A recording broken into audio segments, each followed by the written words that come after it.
nós vamos precisar estar equipados. Aonde não é possível é o Corpo de Bombeiro, são os brigadistas, é o esforço dos governos estaduais, do governo federal, de todo mundo trabalhando junto. Agora, todo mundo vai ter que ter meios para enfrentar esses extremos climáticos.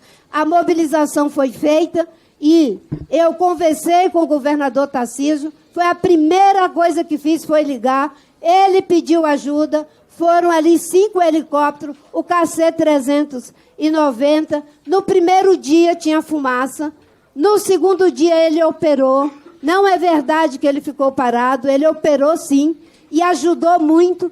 E um dado para encerrar, no caso de São Paulo, os incêndios começaram às 10h45 da manhã.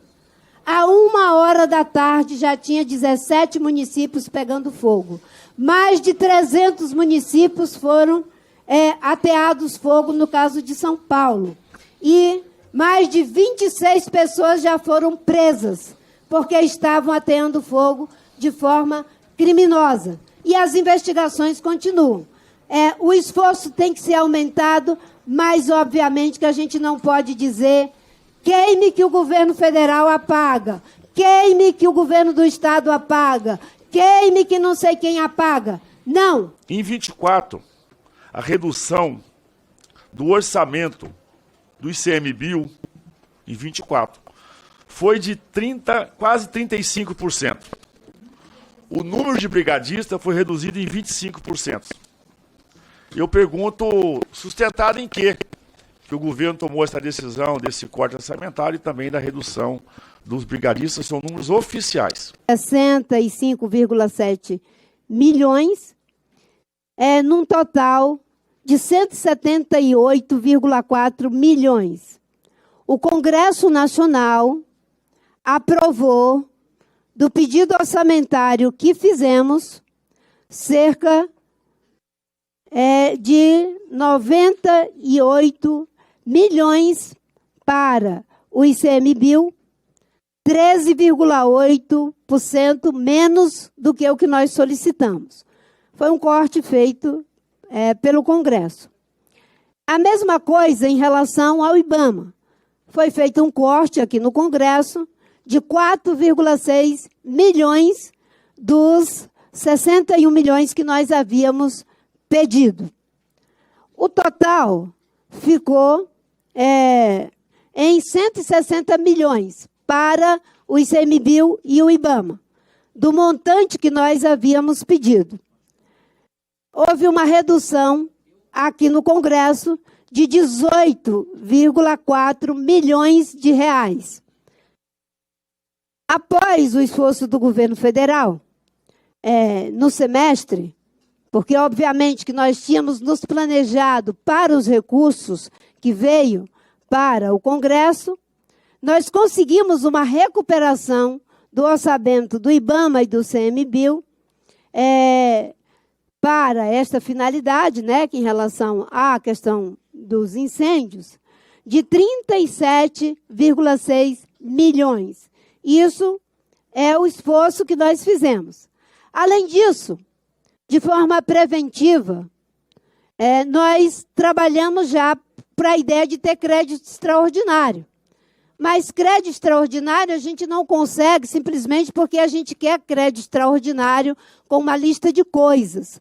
A gente consegue o crédito extraordinário porque tem um planejamento antes, que vinha sendo feito. Quando o dinheiro do orçamento escasseou, nós pedimos um crédito extraordinário de 179 milhões que foram destinados, no caso, para o ICMBio, e nós conseguimos também 80 milhões para o IBAMA. Nós fizemos um esforço ainda adicional, depois de montada a sala de situação, para que nós tivéssemos mais recursos para as ações que estão sendo feitas na Amazônia e no Pantanal. E aí veio esse último crédito extraordinário de cerca de 514 milhões de reais para as ações do governo federal. Obviamente que precisamos ampliar os recursos, precisamos. Passo aqui algumas interrogações à ministra. Em janeiro a setembro de 24, o Brasil sofreu essa devastação sem precedente. Diante desse cenário alarmante, estava previsto? Eu pergunto à ministra, com a primeira indagação, se ela reconhece alguma falha do governo federal, uma vez que estava tudo isso previsto, se ela reconhece alguma falha de algo que poderia ter sido feito e que não foi feito, para que ela pudesse falar sobre isso. Mas o que nós precisamos mesmo é de quando chega o período da estiagem, o período do fogo, que é feita a proibição do fogo, de que as pessoas não coloquem fogo. Porque senão nós vamos ficar simplesmente pegando o dinheiro público e utilizando para algo que preventivamente se poderia fazer. Preventivamente não colocar fogo. Literalmente não colocar fogo. Porque no caso do Pantanal, todos os incêndios, todos, foram em função de ação humana. Na hora que o fogo foi proibido pelo governador Eduardo... Sim, não tinha incidência de raio, deputado. Aí...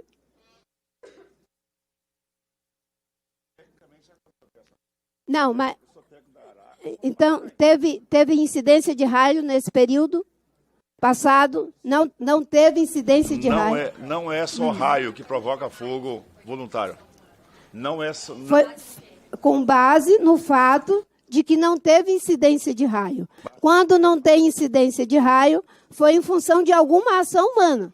Seja acidental, seja proposital. O fato de não ter sido raio não significa que foi 100% proposital. Aí é uma questão, enfim, do entendimento.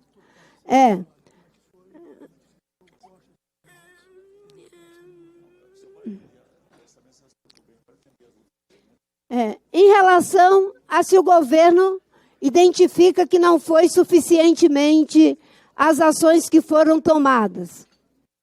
Com certeza o orçamento que foi aprovado por essa casa não foi suficiente. E eu tenho certeza que hoje o corte que Vossas Excelências fizeram não fariam, à luz de tudo o que aconteceu. Aliás, com certeza aumentariam os recursos, porque pelo nível de preocupação que eu vejo da parte de cada um que vai se colocando, eu tenho certeza que não cortariam, como não irão cortar, e vão adicionar recursos. Eu espero que seja na ordem dos 170 milhões do crédito extraordinário do primeiro e dos mais de 514 milhões do segundo crédito extraordinário. Porque nós temos que ser, de fato, preventivo para que o IBAMA e o ICMBio façam o mesmo. Se você me perguntar, se o senhor me perguntar se as ações devem ser intensificadas, baseada no princípio da precaução, no que diz a ciência, eu digo que tem que ser intensificadas. E o que nós fizemos quando chegamos em 2003, intensificar as ações. O que nós fizemos em 2004, intensificar as ações. O que nós vamos fazer e já estamos preparando para 2025, intensificar as ações e contando com essa casa em termos do orçamento e da manutenção dos regramentos que precisam ser mantidos para proteger o meio ambiente e, inclusive, da aprovação do agravamento da pena para aqueles que praticam crimes que merecem ser agravados. Porque o agravamento ele não é arbitrário, né? Mediante investigação, por isso que a Polícia Federal está investigando, a Polícia Civil está investigando, todo mundo está investigando para poder aplicar a penalidade da forma correta. Com 1,5 mil caminhões-pipa em São Paulo, uma ação coordenada, liderada, mas convocada pelo então governador Tarcísio. Agiram mobilizando 3 mil brigadistas. São Paulo mobilizou 10 mil brigadistas para São Paulo privados. Mobilizou 1.500 caminhões privados. O governo federal, para todo o Brasil, só mobilizou 3 mil brigadistas. 30% do que São Paulo mobilizou. Eu pergunto à ministra se não faltou aí uma política de mobilização já previamente para que pudéssemos acionar e darmos resposta, tendo em vista a televisão mostrou, né, a mídia mostrou a eficiência que foi primeiro a humildade do governador Tarcísio, de reconhecer a gravidade do tema, pedir ajuda a todas as forças, naturalmente, a todas as instâncias e esferas públicas, mas a sua capacidade de mobilização junto ao setor privado, mostrando que não tem preconceito, que trabalha junto, e agradecer com o setor que correspondeu. E essa mobilização de 10 mil brigadistas privados, mais de 1.500 caminhões, mostrou a capacidade de mobilização do governador Tarcísio. Em relação à mobilização no estado de São Paulo, eu fui a primeira pessoa a dizer que São Paulo é de longe o estado mais rico, de longe o estado que tem maior capacidade de estrutura, mais de 8 mil pessoas no Corpo de Bombeiros, segundo os dados que eu tenho, chega a quase 9 mil. A iniciativa privada, ela tem os seus brigadistas que são treinados para cuidar das suas propriedades. Agora, o governo federal tem trabalhado não só em parceria com os estados, mas também com a iniciativa privada, inclusive ajudando a iniciativa privada, porque diferentemente de São Paulo, Rio e Minas, que são estados com maior condição em termos econômicos e dessas estruturas, a maioria não tem essas estruturas. E aí o governo federal entra para além daquilo que é a sua responsabilidade. No caso do Pantanal, isso é notório. O maior contingente era nosso. Maior quantidade de equipamento, de picapes, de carro-pipa, de helicópteros, de aeronaves. Cerca de 800, quase 900 pessoas. 2 bases que foram montadas para fazer, e é só perguntar ao governador, é ação do governo federal. No caso da Amazônia, nós temos responsabilidade de 60% do território, mas nós estamos agindo já em quase 80%, mais de 70% do território, ajudando os estados. Mobilizar é aonde existe. Agora, eu advogo, como Vossa Excelência, que o que acontece em São Paulo, em que a iniciativa privada, para proteger o seu empreendimento, tem brigadistas, que daqui para frente, né, o governo federal continua, terra indígena, unidade de conservação, assentamentos, mas que cada vez mais os estados possam se equipar, para isso os recursos de mais de 40 milhões do Fundo Amazônia, para equipar Corpo de Bombeiros, ao todo 400 milhões destinados para fortalecer o Corpo de Bombeiro no caso da Amazônia, e ao mesmo tempo que a iniciativa privada possa ter um programa de ter estrutura de enfrentamento de fogo.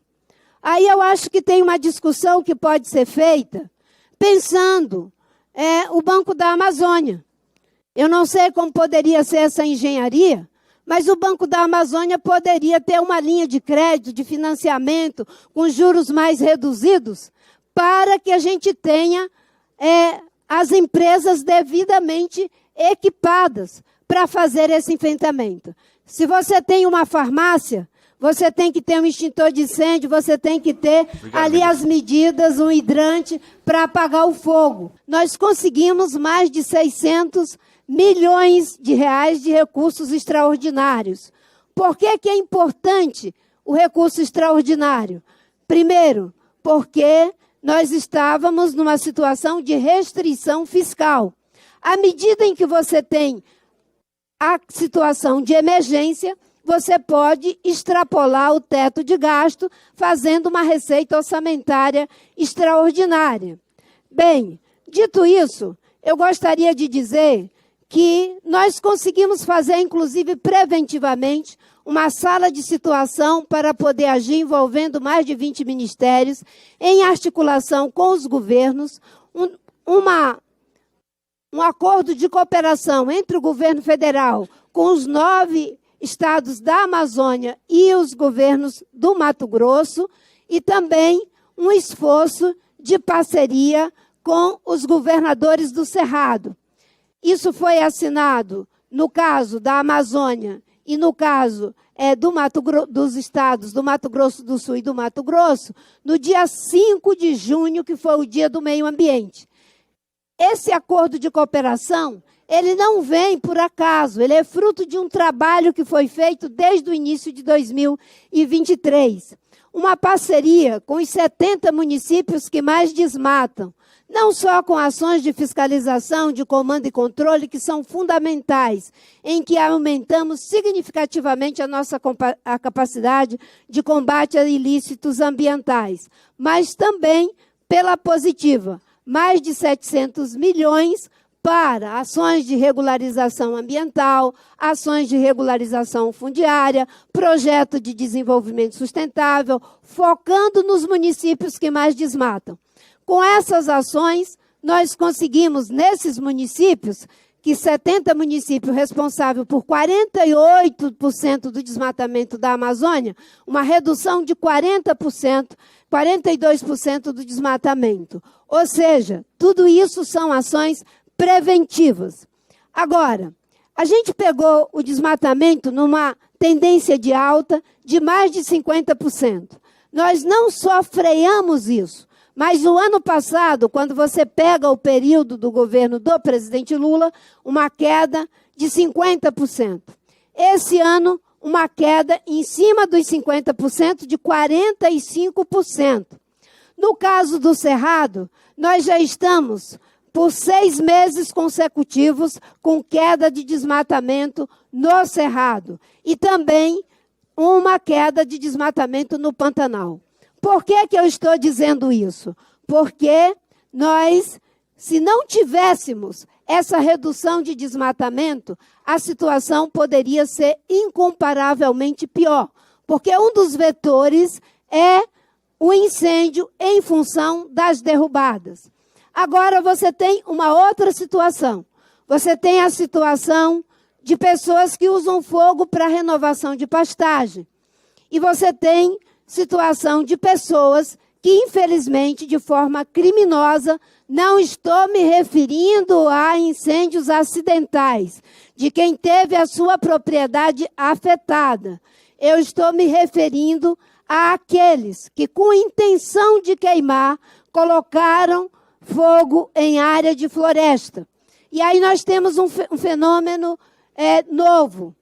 Geralmente, a média de incêndio em conformação florestal, em períodos anteriores, era algo em torno de 11%.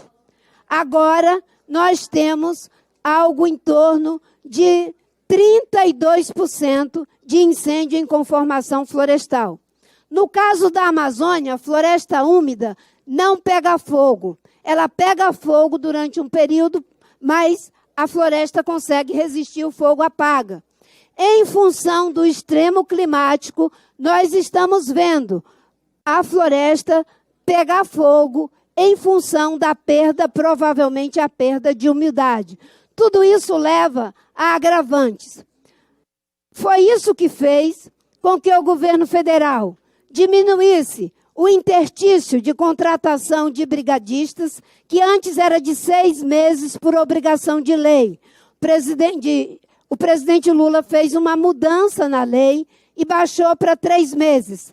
Depois, diante do agravamento do extremo climático, o ministro Flávio Dino tirou qualquer interstício para que a gente possa usar os brigadistas que já são treinados. Preventivamente, a sala de situação mudou a lei que proíbe que pilotos estrangeiros e que aeronaves estrangeiras possam ser usadas em território nacional, porque as leis da ANAC não permitiam.